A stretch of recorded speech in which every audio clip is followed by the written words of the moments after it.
Renungan Pagi, Agama yang Bersinar oleh Ellen G. White, 16 Mei 2023. Mari kita berdoa.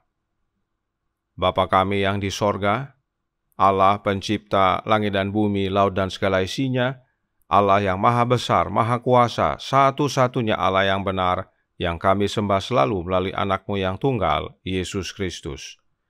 Terpujilah Yesus, anak Allah yang maha tinggi, yang adalah satu-satunya jalan dan kebenaran dan hidup bagi kami.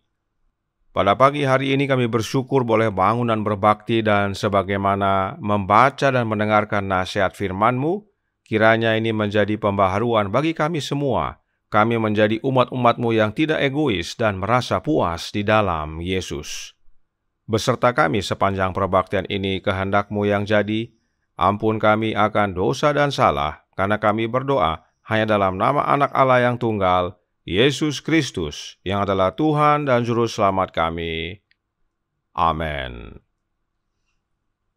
Renungan hari ini akan dibacakan oleh Saudara Stephen Ayorbaba. Kepada Saudara Stephen, kami persilahkan. Selamat pagi. Judul renungan kita pada pagi hari ini adalah Keegoisan menimbulkan ketidakpuasan. Ayat tema terdapat dalam Amsal 6 ayat 34 dan 35. Karena cemburu adalah geram seorang laki-laki, ia tidak kenal belas kasihan pada hari pembalasan dendam, ia tidak akan mau menerima tebusan suatu pun, dan ia akan tetap bersikeras betapa banyak pun pemberianmu. Hati yang selaras dengan Allah terangkat mengatasi gangguan dan pencobaan hidup ini. Tetapi hati di mana kedamaian Kristus tidak ada, tidak bahagia, penuh ketidakpuasan. Kehidupan mementingkan diri sendiri adalah kehidupan yang jahat. Nafsu tetap hangat dan ganas oleh bisikan setan adalah mata air pahit yang selalu dikirim mengalirkan aliran pahit untuk meracuni kehidupan orang lain. Testimonies for the Church, volume 4, halaman 207. Mereka yang menyerah pada kuasa setan tidak memperoleh kebahagiaan karenanya. Mereka tidak pernah puas atau dalam keadaan tenang. Mereka tidak puas, suka bertengkar dan mudah tersinggung, tidak berterima kasih dan suka memberontak. Testimonies for the Church, volume 4, halaman 207. Prinsip orang duniawi adalah mendapatkan semua yang mereka bisa dari hal-hal yang dapat musnah dalam hidup ini. Cinta yang egois akan keuntungan adalah prinsip yang berkuasa dalam hidup mereka. Tetapi kegembiraan yang paling murni tidak ditemukan dalam kekayaan atau di mana ketamakan selalu didambakan, tetapi di mana kepuasan berkuasa dan di mana cinta yang rela berkorban adalah prinsip yang berkuasa. Ada ribuan orang yang menghabiskan hidup mereka dalam pemanjaan dan yang hatinya dipenuhi dengan celaan. Mereka adalah korban keegoisan dan ketidakpuasan dalam upaya sia-sia untuk memuaskan pikiran mereka dengan kesenangan. Tetapi ketidakbahagiaan tergambar di wajah mereka, dan di belakang mereka ada padang pasir, karena jalan mereka tidak berbuah dalam perbuatan baik. Testimonies for the Church, volume 3, halaman 382. Semoga Tuhan Yesus memberkati. Terima kasih atas penata layanan Saudara Stephen. Tuhan Yesus memberkati. Selamat pagi saudaraku dalam Tuhan. Kemarin, Roh Nubuat menyatakan bahwa ketidakpuasan itu adalah dosa. Dan dalam renungan hari ini dikatakan, keegoisan menimbulkan ketidakpuasan. Artinya, keegoisan itu adalah dosa juga.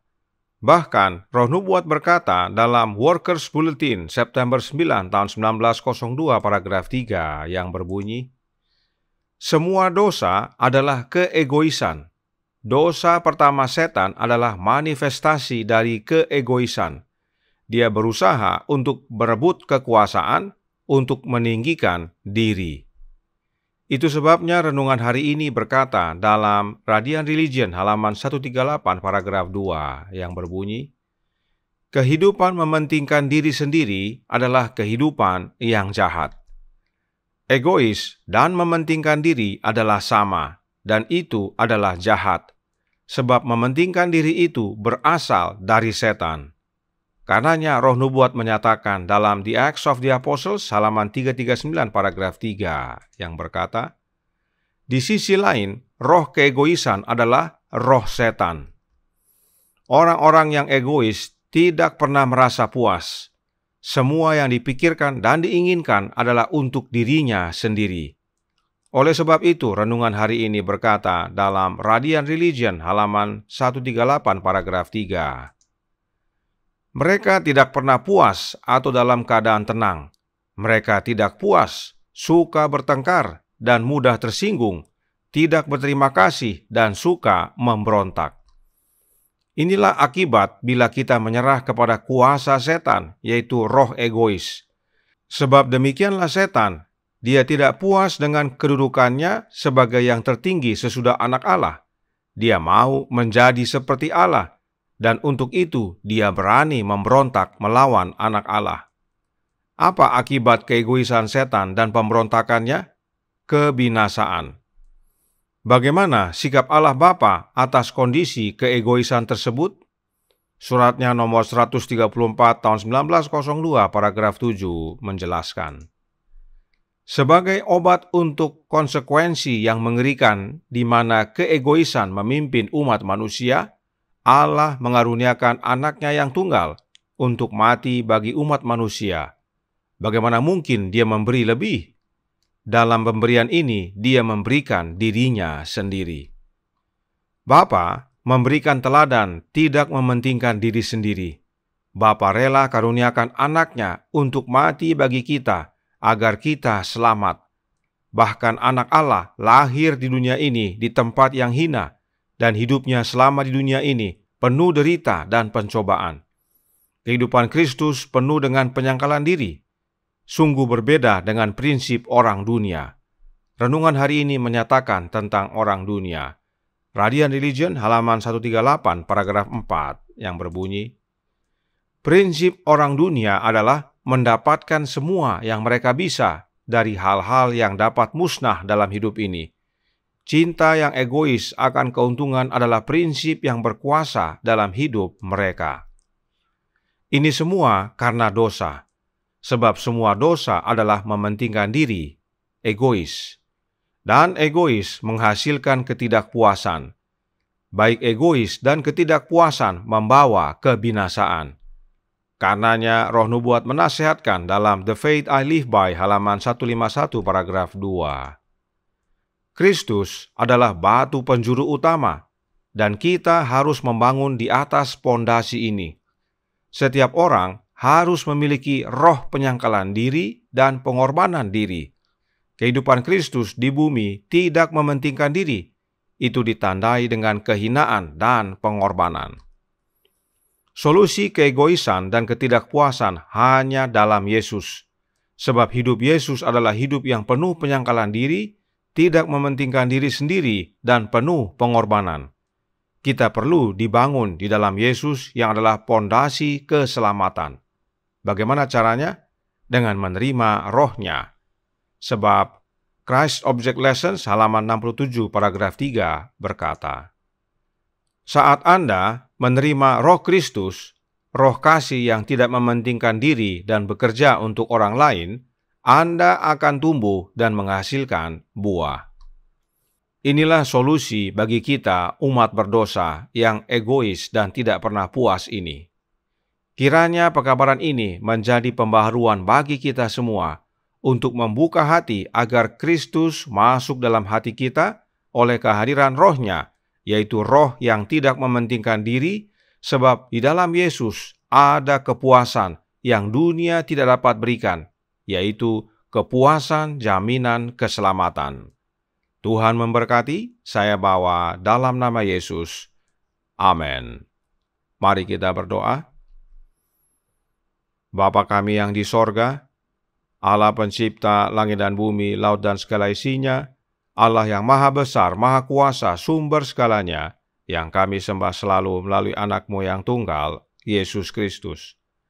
Terima kasih atas nasihat yang penting bagi kami pada hari ini, bahwa keegoisan itu adalah dosa pertama setan, dan itulah yang mengakibatkan kami juga berdosa, sebab setan menggoda manusia pertama untuk egois, untuk memikirkan dirinya sendiri, yang mana menimbulkan ketidakpuasan dan akhirnya menuntun umat manusia kepada kebinasaan.